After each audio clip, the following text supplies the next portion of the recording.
So LL Cool J's Rock the Bells Festival was recently in Queens to commemorate the 50th anniversary of hip hop, and I started to think, when did LL become a star to me? So I started thinking, and I realized when. It wasn't Mom Said Knock You Out. It wasn't I Need Love. It was Crush Groove. So what happened was, I was a teenager. I went to see Crush Groove. Sheila E. was in it. She was good. A young Blair Underwood was good in it. Run DMC were okay. And the Fat Boys. And the Fat Boys were very charismatic in that film. People used to go to House Party and Kid and Play for opening the door for rapper actors, but it was really the Fat Boys in Crush Groove, because they was just natural on screen. The problem was Hollywood just gave them horrible scripts, and they never had the great film career they should have. So back to LL. So I'm watching Crush Groove.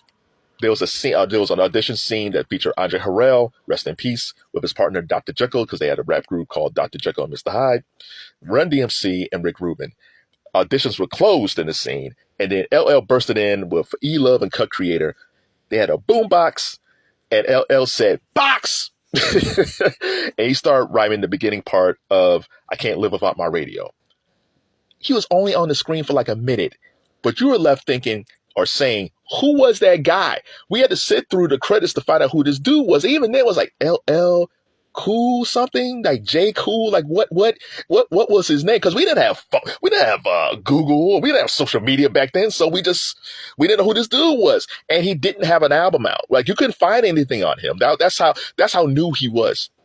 Months later, he drops the "I Need a Beat" remix. Then he drops the radio album with Canday, still a great song, "I Need a Beat," Bristol Hotel, "I Can't Live Without My Radio," and "Rock the Bells." "Rock the Bells" was already a good song on the album, and then he made the remix with the cowbells.